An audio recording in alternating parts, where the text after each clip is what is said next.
Welcome to the master classes. कैसे हैं आप लोग? उम्मीद करता हूँ अच्छे होंगे, फिट होंगे और पढ़ रहे होंगे। सो बच्चों, आपके एग्ज़ाम्स बिल्कुल सिर पे हैं। ओके, क्लास डालने में थोड़ा सा लेट हो गए हैं क्योंकि शॉर्ट्स काफ़ी सारे डाले थे हमने, MCQs बहुत सारे डाले थे। अगर नहीं देखे हैं तो चैनल पे जाके देख लो, आपको बहुत हेल्प मिलेगी। अकाउंट्स, इकोनॉमिक्स, बिजनेस स्टडीज सबके डाल रखे हैं। ओके, तो चलिए अपने टॉपिक को पूरा करेंगे। अकाउंटिंग रेशोज मैंने आपको बताया था, 4 टाइप्स की रेशो होती है। लिक्विडिटी रेशोज होती है, लॉन्ग टर्म सॉल्वेंसी रेशो होती है, देन टर्नओवर रेशोज होती है एंड लास्ट प्रॉफिटेबिलिटी रेशोज होती है। 3 पार्ट हम कवर कर चुके हैं, चौथा पार्ट हम आज कवर करेंगे। ओके बच्चों, तो जल्दी से पेन और पेपर लेकर रेडी हो जाओ। और आज हम क्या करेंगे? आज हम इसके सारे फॉर्मूलाज लिखेंगे और अगली क्लास जो मैं आपकी बनाऊंगा, कोशिश करूंगा कल और परसों में ही बना दूं, बना के मैं अपलोड कर दूंगा ताकि आप इसके प्रैक्टिकल्स भी एक बार अच्छे से कर सको। ओके बच्चों, तो चलिए शुरू करते हैं आज की क्लास एक ब्रेक के बाद।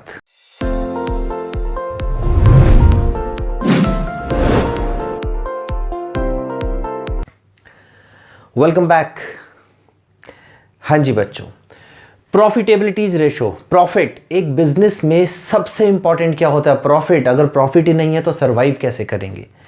यानी कि हमारा काम, हमारी परफॉर्मेंस कैसे पता चलती है कि हम कितना प्रॉफिट अर्न कर रहे हैं? तो ये रेशोज क्या बताती है? फाइनेंशियल परफॉर्मेंस को बताती है कि how a business is performing. जितना ज़्यादा प्रॉफिट उतनी अच्छी परफॉर्मेंस। और प्रॉफिट कैसे आता है? 2 ही तरीके होते हैं, या तो तुम्हारी सेल बहुत ज़्यादा और कॉस्ट वो इतनी है और सेल बढ़ती जा रही है, आप सेल प्राइस बढ़ाते जा रहे हो, प्रॉफिट बढ़ता जाएगा, सीधी सी बात है।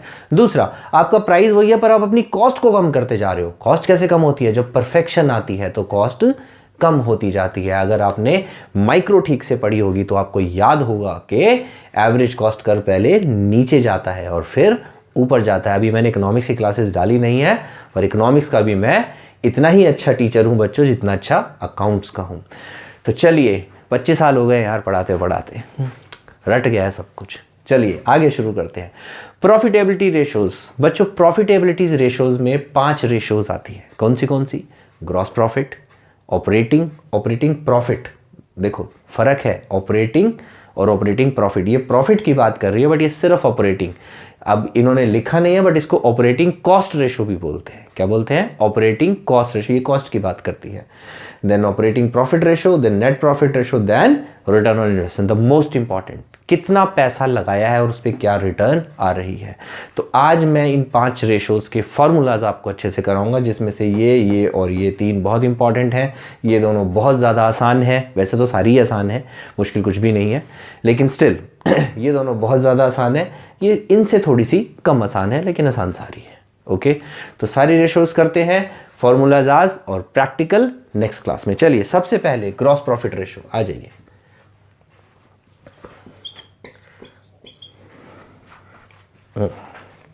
ये वायर और फंस जाती है घूम घूम के। चलिए, ग्रॉस प्रॉफिट रेशो क्या होती है बच्चों? बहुत आसान है।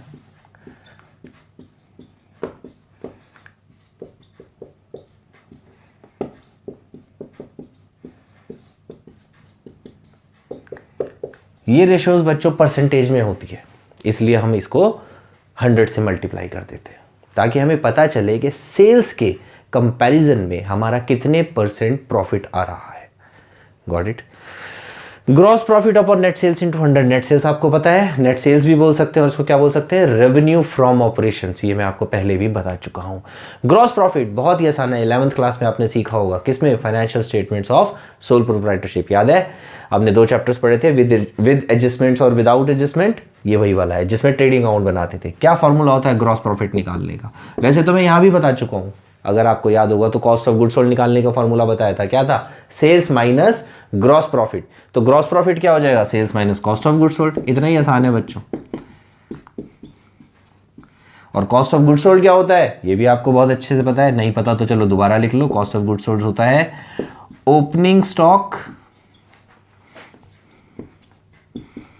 प्लस परचेजेस, नेट परचेजेस याद रखना, और कैश और क्रेडिट दोनों आती है इसमें, plus direct expenses minus closing stock. ये फॉर्मूला मैं आपको पहले भी बता चुका हूं और अब फिर बता रहा हूं, वैसे तो अब तक रट जाना चाहिए आपको ये फॉर्मूला।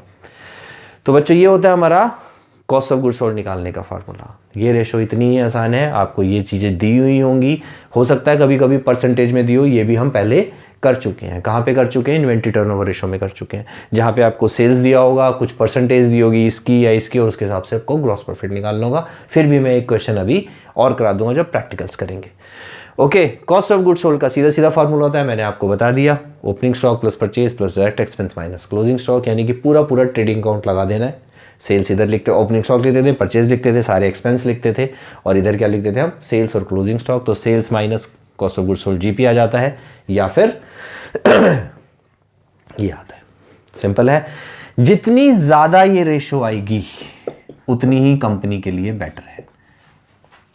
ज्यादा क्यों आएगी मैंने आपको बता दिया, ज्यादा तभी आएगी जब आपकी सेल ज्यादा होगी, कॉस्ट उतनी रहेगी, या सेल प्राइस उतना ही रहेगा लेकिन कॉस्ट कम होती जाएगी, तो आपका प्रॉफिट बढ़ता चला जाएगा। Got it? तो ये था इसका फॉर्मूला, कॉपी कर लो फटाफट से। इसको क्लीन कर रहा हूं, क्लीन करके आगे चलते हैं नेक्स्ट फॉर्मूला पे। छोटी छोटी क्लासेस बनाएंगे ताकि आपको बोर ना होना पड़े। आजकल के बच्चे बोर हो जाते हैं ना। चलिए, वेलकम बैक। हाँ जी बच्चों, स्क्रीनशॉट ले लिया, लिख लिया ना? चलिए आगे चलते हैं।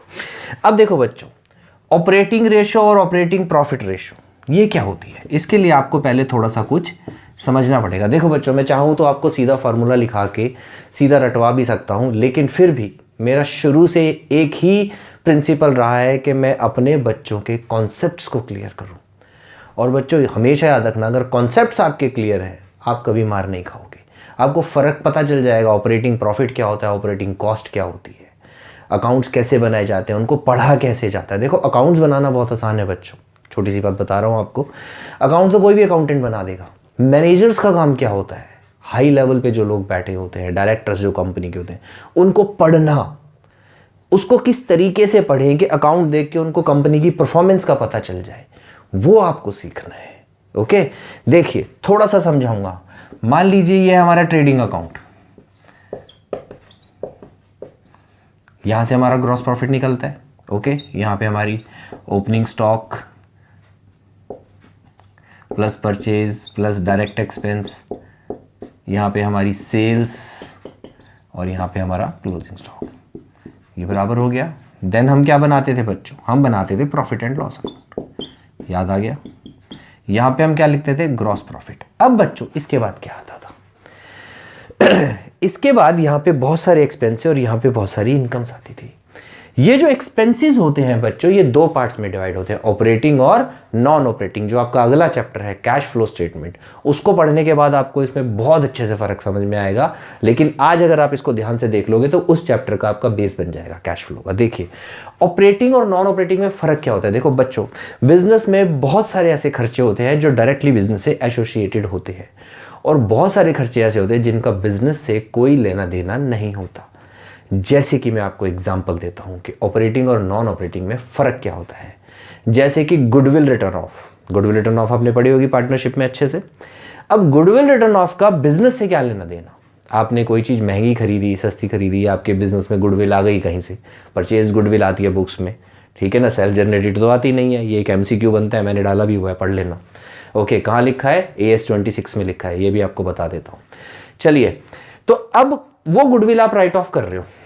राइट ऑफ कर रहे हो, कहाँ से कर रहे हो? प्रॉफिट से कर रहे हो। तो क्या वो बिजनेस का खर्चा है? नहीं।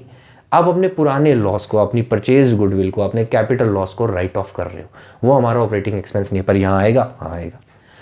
इंटरेस्ट ऑन डिबेंचर्स, आपने डिबेंचर्स पे इंटरेस्ट दिया है। Loss on sale of asset, आपने कोई एसेट बेचा था जिसपे लॉस हो गया, आएगा। हाँ यहाँ आएगा, पर क्या वो बिजनेस का खर्चा है? नहीं। अगर मान लो आपकी कपड़े बनाने की फैक्ट्री है, आप मैन्युफैक्चरिंग कर रहे हो, कपड़े बेच रहे हो, आपने कोई मशीन घाटे में बेच दी, क्या उससे कपड़े की मैन्युफैक्चरिंग या सेल पे कोई फर्क पड़ना चाहिए? नहीं पड़ना चाहिए। लेकिन बिजनेस का ओवरऑल वो प्रॉफिट देखने के लिए हमें देखना पड़ेगा, इसलिए वो यहां तो आएगा, पर वो ऑपरेटिंग नहीं है, वो क्या है?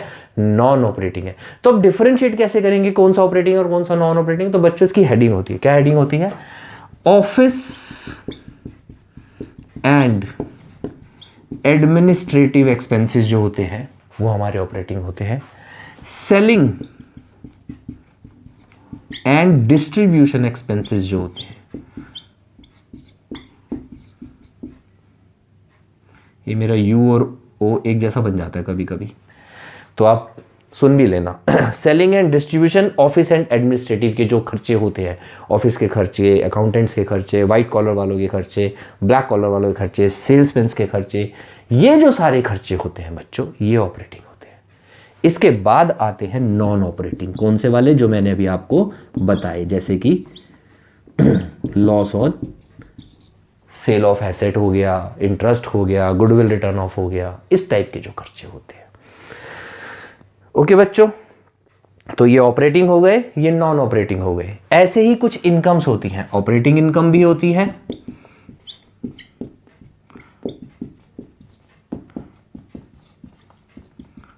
और नॉन ऑपरेटिंग इनकम भी होती है।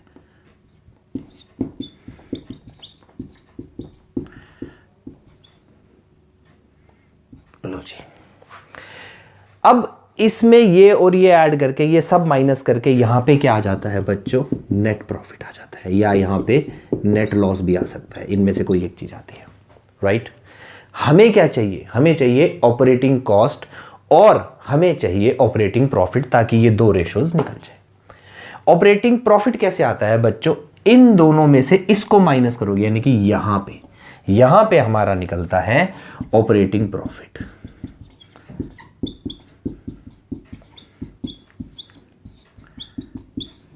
तो ऑपरेटिंग प्रॉफिट का फॉर्मूला क्या हो गया? Gross profit plus other operating income minus office and administrative expenses minus selling and distribution expenses, या सम अप कर दे तो क्या आ जाएगा? Gross profit plus operating income minus operating expenses. इन दोनों को क्या बोलते हैं? इन दोनों को मिला के बोलते हैं ऑपरेटिंग एक्सपेंसेस।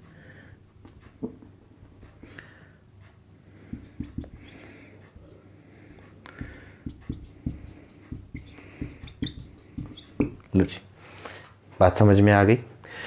तो gross profit plus operating income minus operating expenses क्या आ जाएगा? Operating profit. और ऑपरेटिंग प्रॉफिट में से नॉन ऑपरेटिंग इनकम्स ऐड करके और नॉन ऑपरेटिंग एक्सपेंसेस को माइनस कर देंगे। ये एक्सपेंसेस हैं और ये इनकम्स हैं। तो ऑपरेटिंग प्रॉफिट में नॉन ऑपरेटिंग इनकम्स, जैसे कि रेंट आ गया। रेंट आपका बिजनेस का काम नहीं है ना, आपने फैक्ट्री का कोई पार्ट दे रखा था, रेंट मिल गया आपको, आपने कोई और भारी इन्वेस्टमेंट कर रखी थी, उसका इंटरेस्ट आ गया प्रॉफिट कमा कमा के, that is all non operating income. ज़्यादातर नॉन ऑपरेटिंग होती है, इस टाइप की इनकम कोई होती ही नहीं है, right? Then non operating expenses, non operating expenses को माइनस कर दोगे तो नेट प्रॉफिट आ जाएगा, तो बन जाएगी नेट प्रॉफिट रेशो। अब देखिए फॉर्मूले कैसे बनते हैं, फटाफट। सबसे पहले operating profit, sorry operating ratio. Operating ratio means operating cost ratio.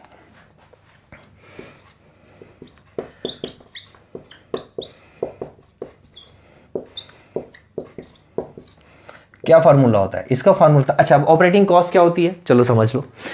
Cost यानी कि खर्चा। कॉस्ट ऑफ गुड्स सोल्ड आपको पता है क्या होता है? या तो सेल्स माइनस ग्रॉस प्रॉफिट, या इन तीनों को प्लस करके ये माइनस कर दो, जो दो फॉर्मूले भी हम लिख चुके हैं।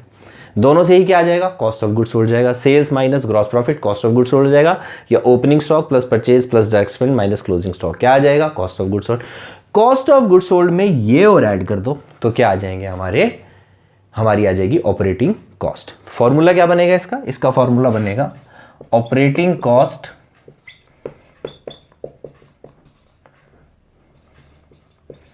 अपॉन नेट सेल्स और रेवेन्यू फ्रॉम ऑपरेशन, जो मर्जी कह लो, इनटू 100। ऑपरेटिंग कॉस्ट क्या होती है लिख देते हैं,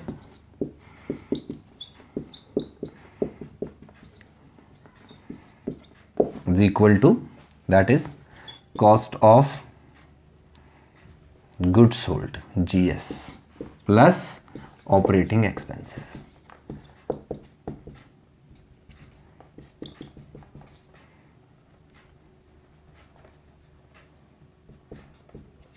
लो जी, cost of goods sold plus operating expenses क्या बन जाती है? Operating cost. तो यहां पे आप दोनों चीजें लिख सकते हो, ऑपरेटिंग कॉस्ट भी लिख सकते हो और यहां पे आप लिख सकते हो cost of goods sold plus operating expenses upon net sales into 100। दोनों ही फॉर्मूले सही माने जाएंगे। ओके बच्चों, तो ये परसेंटेज में निकलेगी, जितनी कम हो उतना फायदा। कॉस्ट जितनी कम होगी प्रॉफिट उतना ही ज्यादा होगा। तो याद रखना कि जितनी कम है उतनी ही ये बेटर है। बात समझ में आ गई? अब आ जाते हैं अगले फॉर्मूले पे, ऑपरेटिंग प्रॉफिट रेशो क्या बनेगा? आ जाओ जी, लो यहां लिख रहा हूं बच्चों, एक तो ये पता नहीं पी की जगह आर क्यों बन रहा है, ऑपरेटिंग प्रॉफिट रेशो। ये प्रॉफिट वर्ड भी यहाँ से हटा देते हैं जगह बनाने के लिए, यहाँ लिख देते हैं। चलो लो जी, ऑपरेटिंग प्रॉफिट रेशो क्या बनेगी? Operating profit ratio that is operating profit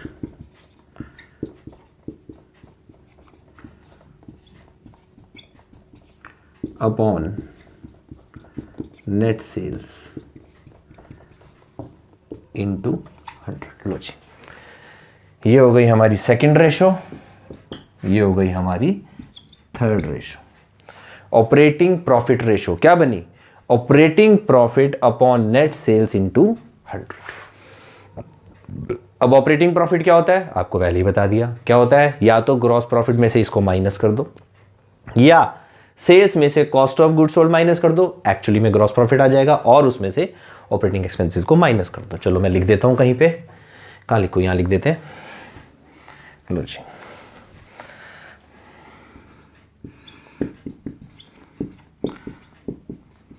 operating profit, देखो बच्चों क्या बनेगा?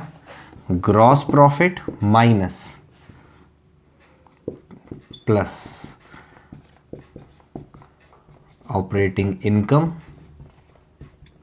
Minus operating expenses.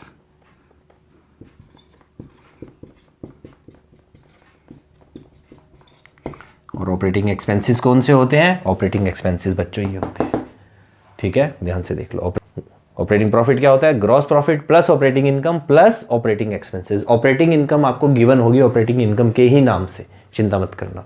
Operating expenses आपको इस नाम से भी गिवन हो सकते हैं, या आपको वो सीधा बता देगा office administrative expenses, selling and distribution. इन दोनों को आप जब ऐड कर लोगे तो बन जाते हैं ऑपरेटिंग एक्सपेंसेस। ओके, जितना ऑपरेटिंग प्रॉफिट ज्यादा उतना ही हमारे लिए भला। एक और फॉर्मूला बनता है बच्चों इन दोनों रेशियोज को मिला के। क्या फॉर्मूला बनता है? ऑपरेटिंग प्रॉफिट रेशो परसेंटेज में और ऑपरेटिंग रेशो दोनों मिला के हमेशा क्या आती है? 100 आती है। याद रखना, ये एक सब फॉर्मूला बनता है। क्या फॉर्मूला बनता है? Operating ratio plus operating profit ratio is equal to 100। तो कभी कभी आपको ऐसा दिया होगा, एमसीक्यू आ सकता है कि एक कंपनी की ऑपरेटिंग रेशो 80% है, तो बताओ उसकी ऑपरेटिंग प्रॉफिट रेशो कितनी होगी? बहुत ही सिंपल, 20%। क्यों? क्योंकि दोनों मिला के 100 होता है। याद रखना, आने के पूरे पूरे चांस है। Got it? तो उम्मीद करता हूं यहां तक का पढ़ाया हुआ सारा अच्छे से समझ आया होगा, ये कॉन्सेप्ट समझ आया होगा, क्योंकि ये आपका कैश फ्लो में बहुत यूज होने वाला है। दोबारा पढ़ाऊंगा, लेकिन फिर भी इसको कॉपी कर लेना। ओके बच्चों, तो ये पार्ट अब मैं क्लीन करने जा रहा हूं, इसको लिख लो। मैंने दो फॉर्मूले लिखाए हैं, ऑपरेटिंग रेशो का, ऑपरेटिंग प्रॉफिट रेशो का। ऑपरेटिंग प्रॉफिट कैसे निकाला जाता है और ऑपरेटिंग कॉस्ट किसको कहते हैं, मैंने आपको सब कुछ बता दिया। ओके, ऑपरेटिंग प्रॉफिट ऐसे भी आता है कि सेल्स माइनस ऑपरेटिंग कॉस्ट। अब sales minus operating cost, sales minus operating cost का मतलब क्या हो गया? कॉस्ट ऑफ गुड्स सोल्ड भी आ गया और ऑपरेटिंग एक्सपेंसेस भी आ गया, ऐसे भी आ जाता है। ओके बच्चों, तो कैसे भी आप इसको घुमा सकते हो, फॉर्मूले आपको वो कहीं से भी दे देंगे घुमा के। ग्रॉस प्रॉफिट के बदले आप sales minus cost of goods sold भी लिख सकते हो यहाँ पे। तो sales minus cost of goods sold, यानी कि यहाँ से आ जाएंगे, फिर ऑपरेटिंग इनकम ऐड करो, ऑपरेटिंग एक्सपेंसेस को माइनस कर दो, सिंपल। ओके बच्चों, चलिए ये देखो, अगर मैं इसको लिख दूं सेल्स माइनस जीपी, तो सेल्स माइनस, सॉरी जीपी के बदले क्या लिख सकता हूं? Sales minus cost of goods sold, यानी कि sales then minus cost of goods minus operating expenses. Minus common निकाल लो तो क्या बच जाएगा? Cost of goods sold plus operating expenses, यानी कि ऑपरेटिंग कॉस्ट। तो सेल में से ऑपरेटिंग कॉस्ट माइनस कर दोगे तो भी आपका ऑपरेटिंग प्रॉफिट आ जाएगा। और ये सबसे इंपॉर्टेंट फॉर्मूला है कि दोनों रेशोज मिला के हमेशा क्या आता है? 100 आता है। ये याद रखना, एमसीक्यू आने के पूरे पूरे चांस है। तो बच्चों स्क्रीनशॉट ले लो, नहीं लिया है, और कॉपी पे नोट कर लो, सबसे ज़्यादा अच्छा रहेगा, नोट करना बेटर होता है। और इसको आज ही पढ़ लेना। ओके, क्वेश्चंस अगली क्लास में मैं करा दूंगा। एक बार बुक से पढ़ के 2-4 क्वेश्चन ट्राई करोगे, सिंपल वाले आपसे खुद भी हो जाएंगे। ऐसे कोई मुश्किल क्वेश्चन नहीं आते, इसके ईजी आते हैं, तो आप इसको कर लो। ओके, तो मैं इसको क्लीन कर रहा हूँ। हाँ जी बच्चों, आगे चलते हैं। नेट प्रॉफिट रेशो क्या होता है? फोर्थ,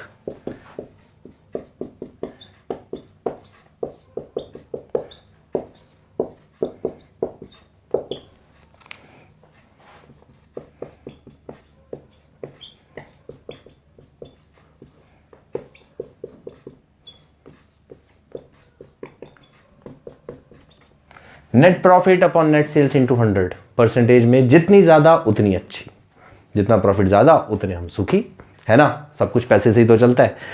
नेट प्रॉफिट कैसे निकालते हैं बच्चों, आपको पता है पीएनएल के लास्ट में जो आता है दैट इज नेट प्रॉफिट। कैसे निकालते हैं, ग्रॉस प्रॉफिट होगा, ग्रॉस प्रॉफिट में सारी अदर इनकम्स को ऐड कर दो, सारे ऑपरेटिंग नॉन ऑपरेटिंग जो एक्सपेंसेस सब माइनस कर दो, नेट प्रॉफिट आ जाएगा। और अगर नेगेटिव आ रहा है तो वो नेट लॉस हो जाएगा, तो नेट लॉस रेशो हो जाती है नेट प्रॉफिट रेशो की बजाय। बट अब क्वेश्चन में कभी ऐसा आया नहीं, हमेशा नेट प्रॉफिट रेशो ही आएगी।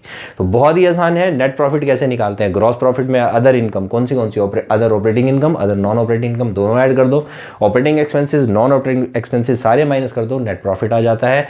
सेल से चलना है, सेल्स में अदर इनकम ऐड कर दो और सारे खर्चे माइनस कर दो, क्लोजिंग स्टॉक को ऐड करके, या cost of goods sold minus कर लो, जैसे मर्जी कान पकड़ लो, फॉर्मूले तुम्हें सारे आने चाहिए। तो नेट प्रॉफिट निकालने का फिर भी एक फॉर्मूला मैं लिख देता हूं।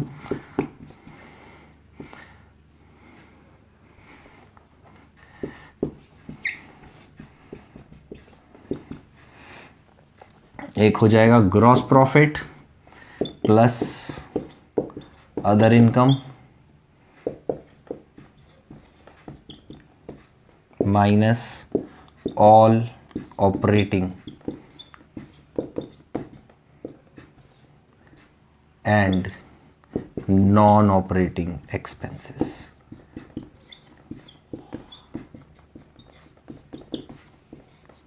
और ग्रॉस प्रॉफिट आपको पता ही है कैसे निकालते हैं, ग्रॉस प्रॉफिट पहले भी बता चुका हूं, इससे पहले बता चुका हूं, सब बता चुका हूं। ओके बच्चों, तो हमारी 4 रेशोज कवर हो गई हैं, अब रह गई है हमारी 5वीं ratio which is the most important. तो आप ले लो इसका स्क्रीनशॉट, ये वाला फॉर्मूला और लिख लो। मिलते हैं एक छोटे से ब्रेक के बाद और खत्म करते हैं आज की क्लास। Okay, welcome back. हाँ जी बच्चों, last ratio the most important, देखो एस्ट्रिक लगा दिया, क्या है, देखिए बच्चों, रिटर्न ऑन इन्वेस्टमेंट और रिटर्न ऑन कैपिटल एम्प्लॉयड, दोनों में से कुछ भी बोल सकते हैं, एक ही बात है। कैपिटल एम्प्लॉयड कह लो या बिजनेस में इन्वेस्टमेंट कह लो, बात एक ही होती है। जो हम इन्वेस्ट करते हैं वही हमारी कैपिटल होती है। फॉर्मूला क्या होता है, very important, profit before interest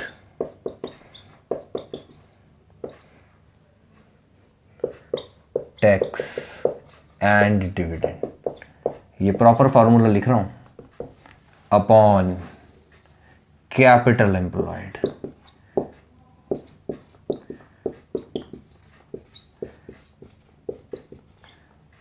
in 200। लो जी, अब ये क्या होता है बच्चों, अगर आपने मेरी क्लासेस देखी हैं और आपने इस चैप्टर को अभी तक अच्छे से पढ़ा है तो ये आपको पता होना चाहिए। कहाँ पढ़ा था, चलिए कमेंट बॉक्स में कमेंट करके बताना कि इससे पहले ये किस रेशो में हमने पढ़ा था, देखता हूं किस किस को याद है।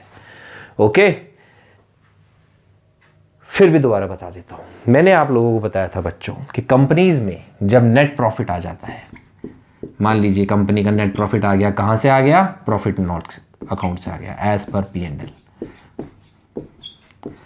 ओके, वैसे बोला ऐसे जाता है as per statement of P&L। आपको बता देता हूं, इसमें से सबसे पहले इंटरेस्ट की पेमेंट होती है, interest on loan and interest on debentures.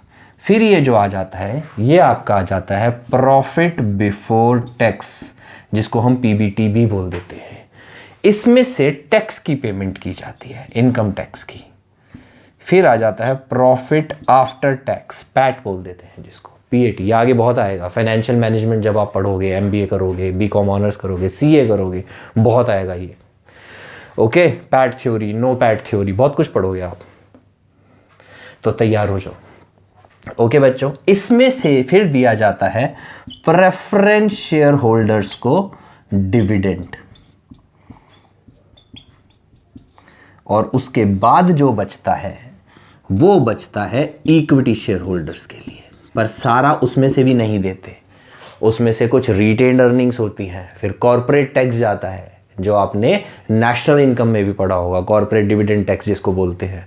और उसके बाद जो बचता है वो इक्विटी शेयर होल्डर्स को एज डिविडेंड मिलता है। देख रहे हो बेचारों का नंबर कितने आखिरी में आता है, बट फिर भी कंपनी अच्छी है तो फायदा बहुत हो जाता है। और प्लस आपको दो चीज़ें मिलती है, डिविडेंड तो मिलता है, आपके शेयर की वैल्यू भी तो बहुत बढ़ती है।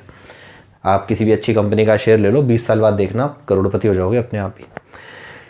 चलिए आगे चलते हैं। ये होता है स्केड्यूल। हमें क्या चाहिए, हमें चाहिए profit before interest tax and dividend, यानी कि हमें चाहिए ये पार्ट, ये वाला पार्ट। अगर मान लो उसने आपको ये दे रखा है प्रॉफिट आफ्टर टैक्स, तो इसका मतलब क्या है, आपको इसमें टैक्स ऐड करना है, और सिर्फ टैक्स ही नहीं, आपको इंटरेस्ट भी ऐड करना है।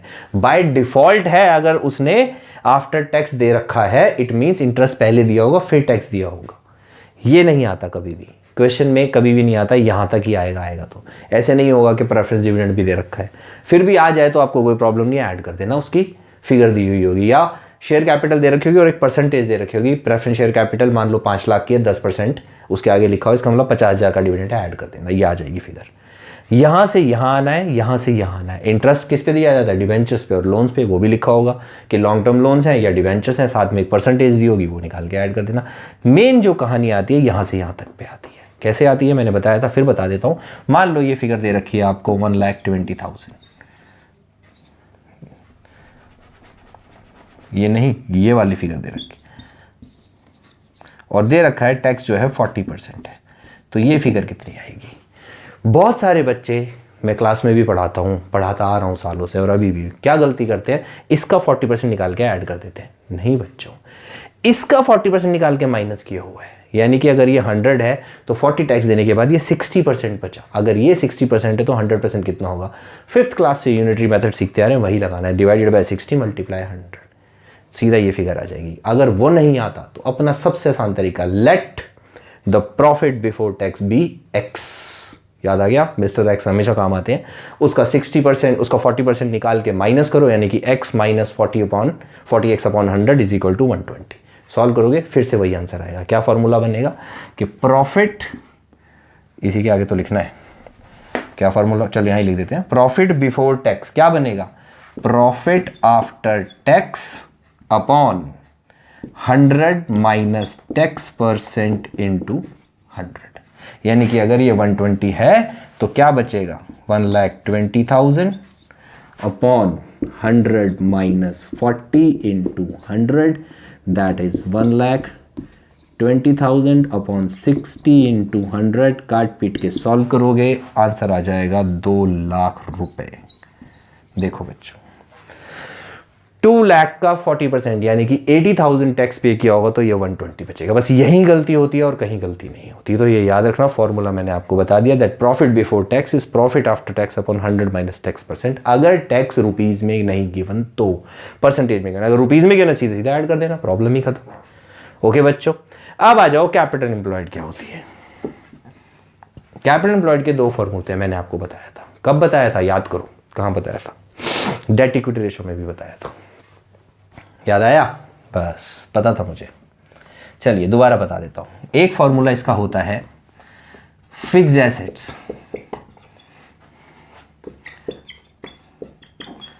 Plus working capital. याद आ गया। और वर्किंग कैपिटल क्या होती है हमारी, वर्किंग कैपिटल होती है हमारी current assets minus current liabilities. याद आ गया। एक फॉर्मूला तो ये होता है। और दूसरा फॉर्मूला क्या होता है इसका, दूसरा फॉर्मूला होता है डेट प्लस इक्विटी। याद आया। देखो बच्चों, किस्मत खराब होती है तब कैसा होता है। मैं रिकॉर्डिंग कर रहा था और पता नहीं कैसे फ़ोन बंद हो गया। तो रिकॉर्डिंग में लास्ट जो अभी तक रिकॉर्ड हुआ था फ़ोन बंद होने से पहले, वो यहाँ था कि मैं आपको कैपिटल एम्प्लॉयड का दूसरा फार्मूला बता रहा था। तो दोबारा से बोल देता हूँ। कैपिटल एम्प्लॉयड के बच्चों 2 फार्मूलाज होते हैं। एक होता है fixed assets plus working capital. Working capital को हम लिख सकते हैं current assets minus current liabilities. ये मैंने आपको बताया था। कहाँ पे बताया था, करंट रेशो में बताया था। और ये वाला फॉर्मूला हमने पढ़ा था डेट इक्विटी रेशो में। अगर क्लास नहीं देखी तो बहुत डिटेल में पढ़ा रखा है, बैलेंस शीट बना के भी समझा रखा है कि कैसे इक्वल होता है। बहुत इंपॉर्टेंट क्लास है, वो वाली ज़रूर देख लेना। तो जो दूसरा फॉर्मूला होता है कैपिटल का होता है डेट प्लस इक्विटी, जिसमें डेट क्या होता है बच्चों, डेट होता है लॉन्ग टर्म लोन्स और डिबेंचर्स। और इक्विटी में क्या आता है, equity means share holder fund, जिसमें क्या क्या आता है, equity share capital, preference share capital, reserves and surplus. और रिजर्व्स एंड सरप्लस में एक्यूमुलेटेड प्रॉफिट्स भी आते हैं। ओके बच्चों, तो ये थे हमारे सारे फार्मूलाज, 5 की 5 रेशोज, सारे फार्मूलाज विद कॉन्सेप्ट्स कवर हो गए हैं। एमसीक्यूज आने हैं बच्चों, क्वेश्चन बहुत लेंदी नहीं आएगा लेकिन सॉल्व करने के लिए आ सकता है, जिसमें आपको कुछ चीज़ें दी होंगी, कुछ चीज़ें फटाफट कैलकुलेट करके आपको रेशो निकालनी होगी। ओके, तो उसके लिए आपको फॉर्मूलाज नंबर 1 मोस्ट इंपॉर्टेंट अच्छे से लर्न होने चाहिए, टिप्स पे होने चाहिए और घुमा फिरा के लगाने आने चाहिए। तो उसके लिए आपको क्वेश्चंस की प्रैक्टिस भी करनी पड़ेगी और कॉन्सेप्ट तो बच्चों होना ही चाहिए क्लियर। ओके, तो मेरी शुरू से आदत रही है कॉन्सेप्ट सिखाने की, इसीलिए मेरी क्लास थोड़ी लंबी हो जाती है, लेकिन आपको कॉन्सेप्ट समझ में आएगा। तो कुछ भी पढ़ो, अच्छा पढ़ो। ओके बच्चों, तो चलते हैं अगली क्लास में प्रैक्टिकल क्वेश्चंस के साथ मिलेंगे। तब तक के लिए टाटा bye bye, take care. And class अगर अच्छी लगी हो तो बच्चों लाइक कर देना, सब्सक्राइब कर लेना चैनल को और अपने फ्रेंड्स के साथ शेयर भी कर देना, ताकि उनके भी कॉन्सेप्ट्स आप ही की तरह क्लियर हो जाए। दोस्तों का भला करते रहना चाहिए। ओके बच्चों, तो मिलते हैं अगली क्लास में। टाटा।